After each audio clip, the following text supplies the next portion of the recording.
Après avoir découvert que Paul connaissait Rose avant de la rencontrer au Doubla et qu'il a lu tous ses livres, Carla en parle avec elle et Constance. Elle leur amène la preuve de ce qu'elle avance en confiant à Rose le livre dédicacé que Bérénice a retrouvé dans sa bibliothèque. Carla soupçonne Paul d'être un fan détraqué qui a pris sa mère pour cible et qui a potentiellement l'intention de la tuer pour suivre l'intrigue du roman. Rose décide de confronter Paul à ce sujet. Elle le retrouve dans le jardin. Il avoue connaître et admirer son travail depuis longtemps, ajoutant qu'il avait bon espoir de la rencontrer en allant déjeuner au Doubla. Par la suite, il avait peur de gâcher le feeling qui passait entre eux en lui disant la vérité. Il s'excuse, puis assure que l'incident de la piscine n'est qu'une coïncidence. Il incite Rose à lui faire confiance. Suite à cette discussion, Rose retrouve Carla et Bérénice au bord de la piscine. Elle leur répète ce que Paul lui a dit. Si Carla veut quitter la villa sur le champ, Rose souhaite d'abord tirer les choses au clair par ses propres moyens. Elle demande donc aux filles d'emmener tout le monde à la plage pour la journée. Rose reste à la villa avec Constance, tandis que Paul sort faire quelques courses en ville. Rose veut alors profiter de son absence pour fouiller la villa avec l'aide de Constance. En effet, elle a besoin de preuves car Paul lui fait beaucoup penser à son ex, Raphaël, le père de Carla, qui était un expert en matière de manipulation.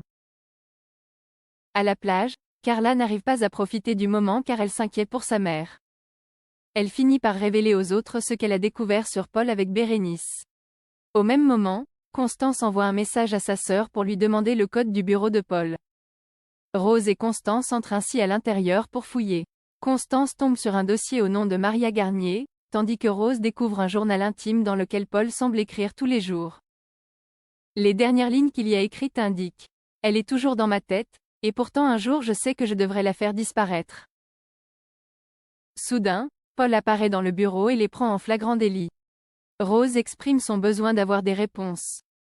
Paul explique que le dossier qu'elles ont trouvé est l'ancien dossier médial de son ex-femme, décédée d'un cancer 2 ans plus tôt. Quant au carnet, il s'agit d'un journal qu'il tient depuis sa mort, sur la suggestion de son thérapeute. Il autorise Rose à le garder pour qu'elle lise le reste. Un peu plus tard, tout le monde est réuni dans la villa. Paul leur assure qu'il n'a aucune raison de leur faire peur, affirmant qu'il s'agit d'une vengeance de son voisin. Rose décide de lui faire confiance, contre l'avis de Carla. Soudain, quelque chose attire l'attention à l'extérieur. Un épouvantail est en train de prendre feu. Paul se précipite dehors, tandis que son intendant essaye d'éteindre le feu. Mais une explosion retentit. Suite à l'explosion d'un épouvantail dans son jardin, Paul est légèrement blessé au bras. Il appelle la police qui vient prendre sa déposition, ainsi que celle de Rose et de Constance. Comme pour ses pneus crevés et la coloration rouge versée dans sa piscine, Paul soupçonne son voisin d'être derrière ce coup. La police affirme qu'il sera interrogé, puis qu'il sera tenu au courant. Un peu après, Rose rejoint Paul au bord de la piscine et lui rend son carnet en lui présentant ses condoléances pour sa femme décédée d'un cancer il y a 2 ans. Ayant lu le reste du carnet, Rose est désormais soulagée de savoir que Paul n'est pas un psychopathe.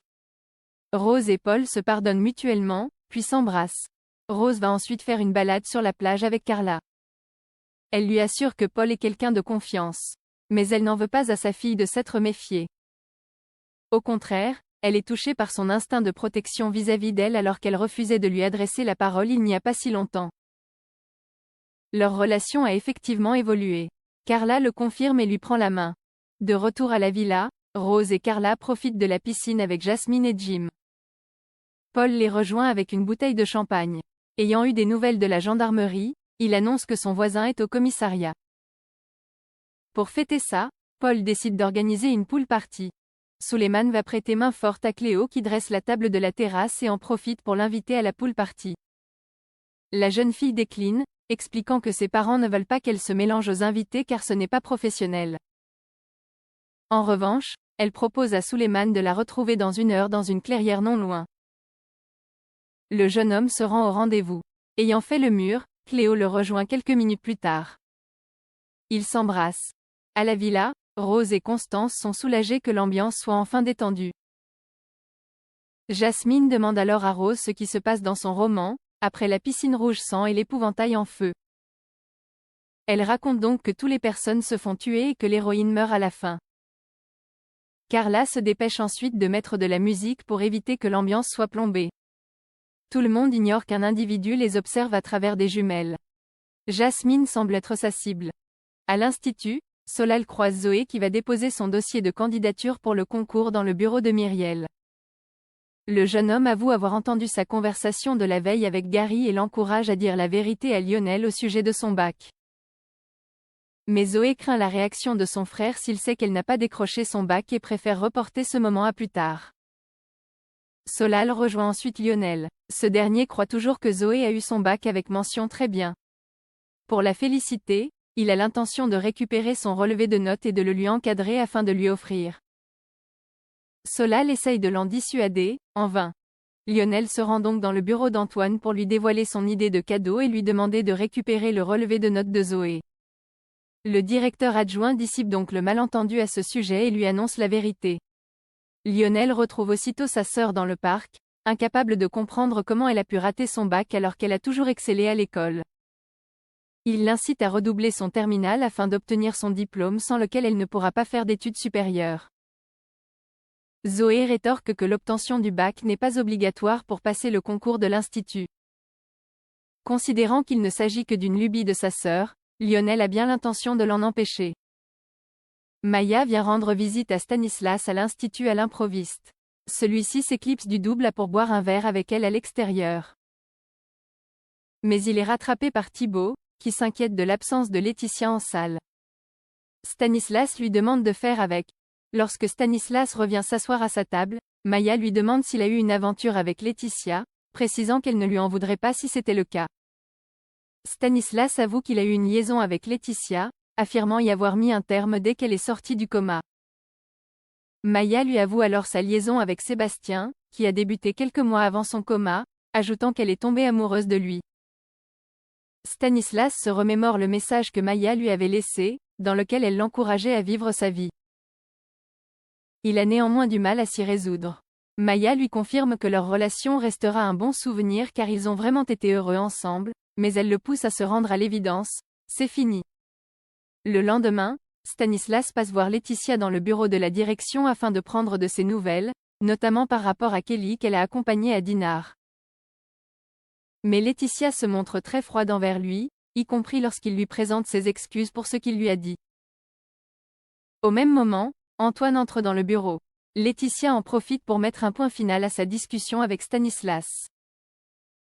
Au double A, Stanislas briefe les élèves avant le service.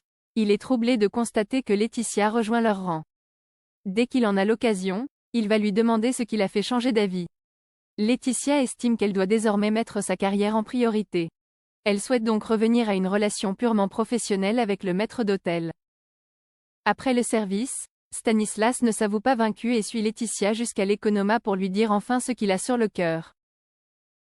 Il raconte avoir eu une discussion avec Maya, où elle a avoué l'avoir trompé. Il admet que leur couple bat de l'aile depuis longtemps et qu'il ne restait avec elle que par devoir et culpabilité.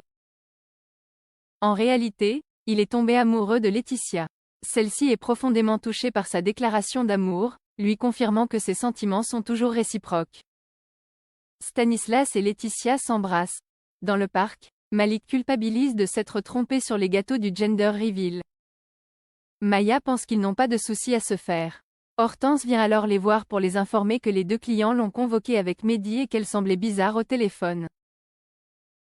Malik et Maya font comme si de rien n'était. Plus tard, Hortense et Mehdi mettent Malik et Maya au pied du mur. Le binôme finit par avouer leur faute, craignant de risquer leur place dans la brigade. Hortense et Mehdi révèlent alors qu'il s'agit d'une petite leçon. En effet, ils se sont aperçus de leur erreur juste à temps la veille et ont rectifié le tir. Ils apprennent ainsi à Malik et Maya que l'important est de communiquer. Soulagés, Malik et Maya leur promettent de repartir sur de bonnes bases. À la fin de la journée, Hortense retrouve Vic et Léonard au café du coin. Quand elle se retrouve seule avec sa sœur, Hortense lui confie que ses règles ont du retard. Complètement perdue par rapport à la situation, elle ne veut pas en parler avec Mehdi. Afin d'être fixée, Vic lui suggère de faire un test de grossesse.